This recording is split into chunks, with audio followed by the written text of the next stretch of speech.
It's go time. God first, everything second. Let's work. Just imagine, family, you're sitting there, you're thinking to yourself, how in the world did I get myself into this? I got everything moving everywhere. How am I going to create, watch this, family, a sense of like we're actually doing something, being productive and making sure that we are delivering on what the thing that we said we were going to deliver on after the project charter was executed, after the project planning was executed, after we get into executing. And now we're in that phase when we're looking at monitoring and controlling before we navigate into closing. What are you saying here, ED? Today's episode is entitled, by the way, allow me to reintroduce myself. My name is ED. For all you smart and intelligent folks out there, that just simply means Ed. I have an 8-point framework, and these 8-point, my goal, my job, my dream, or my vision should be to unpack today's title, which is entitled, How Does the Ability to Effectively Manage a Project Relate to Productivity? Again, how does the ability to effectively manage a project relate to productivity? That's a good question. I always thought about it. And I had to ask myself, I said, self, what do you do in a situation where you're trying to figure out what is the biggest energy drainer? Point number one, manage energy, not just time. Listen, we have to understand, family, and recognize that human energy is a limited resource, and managing it with much care as well as time management is going to be important. One of the things I want to give to you as actionable steps is to encourage regular breaks, consider flexible working hours to match the individual energy peaks. Also, you need to monitor your own energy. I've watched how teams have gotten burnt out because of the workload, have gotten burnt out because they didn't have any resources to support them. So what I'm saying to you, and I'm challenging you, family, is manage the energy, just not the time. Because when you're managing the energy, meaning you're saying, okay, wait, I'm looking at my resource plan and this person has too many activities, eventually they're going to burn out. Because if you don't look at it that way and you don't take that cautionary tale, what will happen is they will burn out. And then at that point, now you're really stuck, because now you got to find someone to backfill that stakeholder, get them up to speed. At the same time, you're hoping, matter of fact, you're, baby, please, you're hoping that it is the work that they produce is either the same or better than the previous stakeholder. All right, let's move on to point number two. Point number two, streamline communications. Hey, listen, there's so many different mediums that you could actually have a conversation on. What you want to ensure that you do is optimize the communication channels to ensure that the information is passed efficiently and effectively. I've watched it time and time again. People will start having these silo conversations in maybe a Slack or maybe a Teams or maybe a Asana. And the conversation never goes through a transferable aspect. What do you mean by that, ED? Meaning the information doesn't get to the people that actually need it. So you go off and have this amazing brainstorming session, this amazing problem-solving session, and then you don't bring the information back to the team. So being able to optimize those communication channels and holding people accountable to, when they have those silo meetings, to bring it back to the team. Because again, one of the biggest things as a project manager we can get caught up in is, I call it, let's have a meeting. Mm-hmm. And what I mean by let's have a meeting, meaning is that that we're having a meeting to talk about the meeting we just had about the meeting we just had. Yeah, I know it's just as confusing as it was for me to say it. But the point of it is being able to identify and eliminate unnecessary meetings as well as emails. How can I take advantage? If I have a stakeholder that I have 2 meetings with, is there a way I could combine both of those meetings and so that stakeholder can speak there? Do you know how much people will respect you so much more? Like, man, anytime a meeting invite comes out from you, they know what to expect. And that's the thing. You want to be able to establish those particular expectations. By establish those expectations, you will have more people that will show up to your actual meeting. Point number 3, encouraging Knowledge sharing. What does that mean? You know, I understand in these days and times, it's all about, it seems like, tribal knowledge. What is tribal knowledge? Meaning knowledge that people have gathered. This is my remix of who has gathered, but for some odd reason, that information was not handed over to the people that are actually in control or in leading the actual aspects. So one of the biggest things that I always recommend, and sometimes it works, family, and sometimes it doesn't. As I told you, we want to keep it very transparent here, is that project managers, they encourage to have what they call facilitate knowledge sharing among team members. Basically, what this does is helps and it ensures that valuable insights, skills, best practice are disseminated across the team, in which enhances the overall productivity. Listen, I know that's a big buzzword nowadays, productivity, but listen, honestly, it will help the productivity, because just imagine if someone already had the information that you had that the information you were looking for, and you didn't have to go do any further research and going to this person and they say no, going to that person, they say no, I don't even know what you're talking about. But someone that knows what they're talking about and having the ability to articulate themselves in a way that it makes sense, you pick it up, then you document the information, is amazing. So again, establish sharing processes and platforms. I mean, even if possible, create a repository where documentations go, and ensure that you could also do lunch and learn type sessions, which, hey, everybody loves to eat. So sometimes, project manager, you might have to go in your wallet real quick and, you know, get a couple pizzas or get something, a couple of pizzas, and you guys sit around and talk and figure out ways that it will be effective and when it comes to knowledge sharing. Point number 4, practice reflective learning. What does that look like? Listen, we have to understand, we have to embrace the ability to learn from what we just came out of is going to be key. Maybe you just missed what I just said there.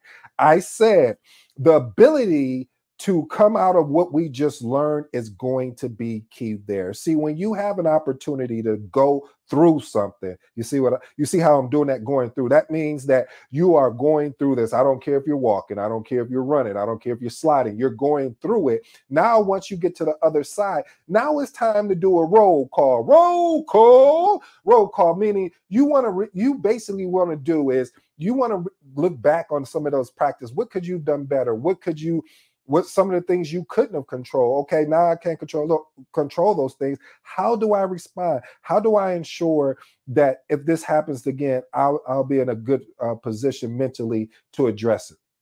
Point number 5, enhance decision-making processes. Listen, one of the biggest things, one of the foundational principles, if you were allow me to put my iron triangle together, it would be around problem solving. It would be one of the aspects. Why is that?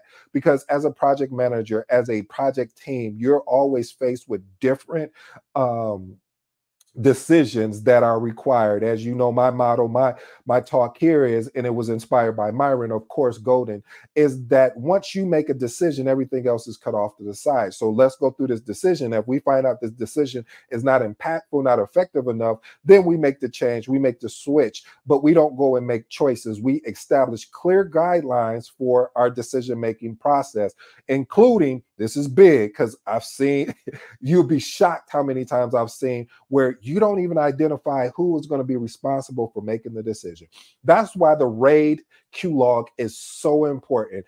If you're not familiar with the RAID Q log, RAID Q stands for risk, action items, issues. D is the decision. And then Q, of course, is questions. You want to keep that. I love having that document handy, because when a decision is made, I put the person that actually made the decision, when the decision was made, and what was the context around what the decision is or was made. And so you want to ensure that you're able to do that. Let's move on to point number 6.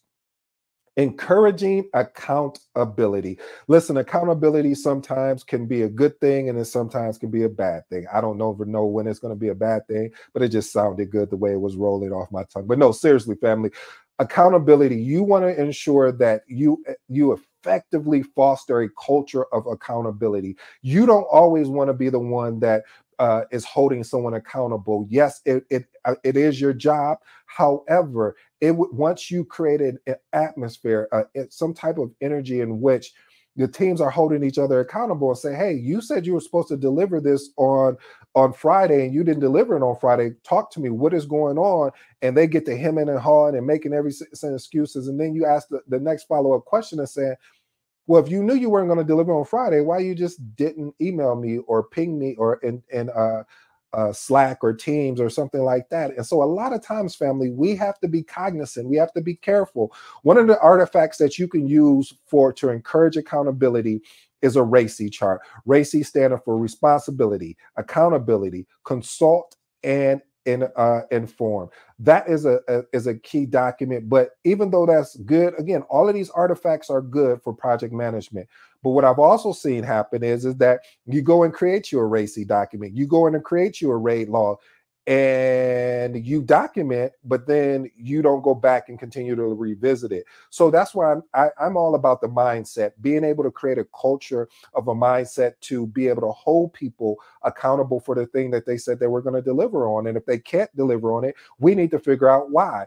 If it's something that they need more resources, they may need more time, they may need more cost, or the scope is not aligned to what they thought the thing is that the widget that they were supposed to deliver.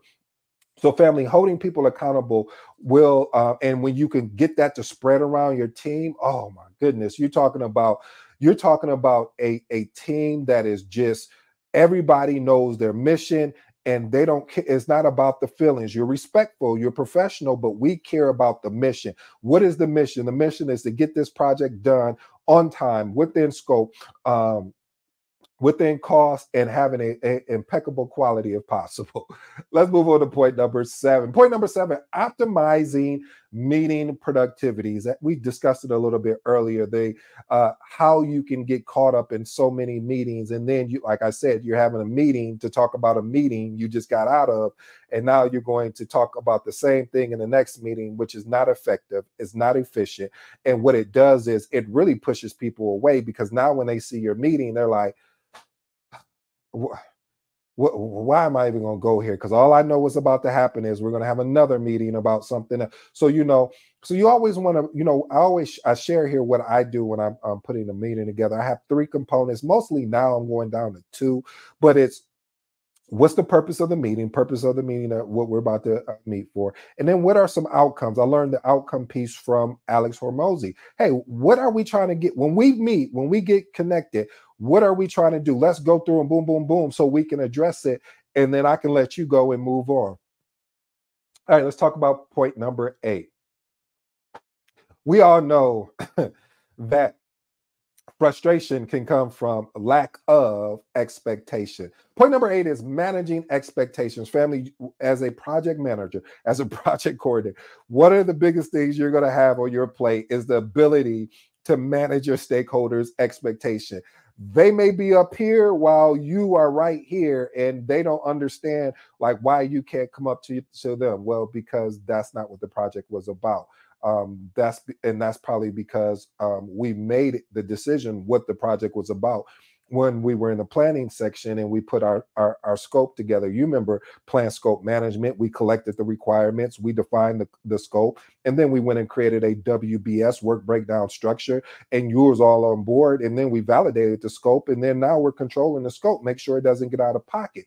Point I'm trying to make, family, is project managers must effectively manage expectations with stakeholders, because if you don't, both within the team and among stakeholders, what will happen is everyone will be disaligned on what the end goal is. They will quickly lose any train of thought. So you want to keep them focused. That's why I always talk about over and over again the ability to focus on the journey, because if we're doing everything right in the journey, we should connect and hit the destination, in which means that the project is over with. I have one bonus for you, family, and then I'll go to my closing remarks. Team collaboration efficiency. Like, one of the biggest things I'm big on is collaboration. I get frustrated when silos happen, because then what ends up happening is now you're the team that did a silo type meeting that didn't come back to the bigger overall team, is that now it turns into a pulling of questions and pulling of answer, meaning we're not having a fluid conversation. We're not having a fluid discussion. And because we're not having a fluid discussion, now all of a sudden that team that's doing all this siloing is keeping things from us. And now we're having to figure it out. And then when we figure it out, we're frustrated because it was just like, this was a simple conversation. All we had to do was come together, collaborate, and find a way that we can talk through whatever the problem is or whatever is actually going on the project to make it a success. Here are my three closing remarks. Point number one, family, manage the energy, not just the time. What I mean by managing the energy, not just the time, family, what you need to be paying attention into the conversations that your stakeholders are giving, because what you don't want to happen is, again, that you overwork them so much that you burn them out. And then when you burn them out, then now you're having to retrain another stakeholder. Let me park it parenthetically real quick, because I've had somebody say, no, you just keep working. I'm like, okay. And I'm not going to say the person's name, but I watched how that project just died because they were working the stakeholders so hard that they didn't have any, I mean, it was just like they kept jumping from thing to thing. And I'm watching, I'm like, man, you need to slow this down. If you don't slow this down, pretty soon you're going to have people jumping ship. And that's what happened. So I say to you, family, have those conversations with your stakeholders, kind of get an understanding where they're at. Ask those probing questions because it's going to be very important. Point number two, enhance decision-making. As I stated before, improve how your decisions are made to reduce delays and increase the project momentum. My last and final piece here is, again, optimizing meeting productivity. Family, you don't want it when your meeting comes across to your stakeholder that they're like, I am not going to that. I'll just wait for the meeting recap, or I'll just wait until that person, that project manager or project coordinator reaches out to me directly. No, we want you there at the meeting so we can have a synergy to have a good dialogue about where the project is at and where we need to take it. So family, I hope you enjoyed today's episode. As you know, I go by the name of ED. Until next time, I'm gone.